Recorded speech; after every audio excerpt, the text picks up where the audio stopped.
शान्तिमा पनि बन्दैन नेपालीको देशलाई चाहिएको छ म सबैलाई अनुरोध गर्न चाहन्छु झगडा गर्नु रोक्नुहोस् अब झगडा गर्नु रोक्नुहोस् काटमार गर्नु रोक्नुहोस् श्रमदानमा जोडिन आउनुहोस् को नेता बन्ने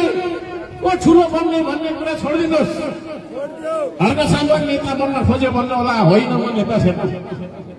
तपाईँभन्दा फाटेको लुगा लगाएर आएको छु तपाईँभन्दा 10 कुरा धेरै काम गरिरहेको छु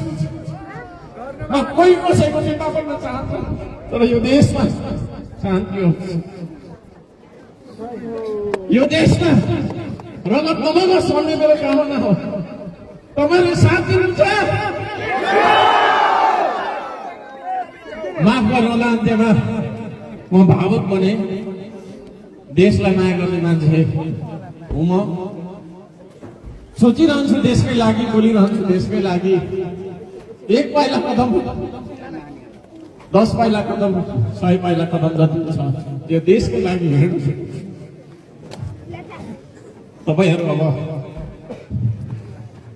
मैले भनेको बाटोमा हिँड्नुपर्छ मैले देखाएको मार्गमा हिँड्नुपर्छ ओ नेता बन्ने ठुलो बन्ने भन्ने कुरा छैन मैले भने मलाई कसैले नमस्ते पनि नगर्नु म ठुलो मान्छे होइन म ठुलो मान्छे होइन मैले नमस्ते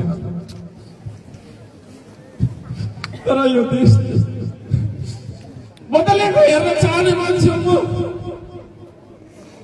मेरो मार्गमा मैले देखाएको बाटोमा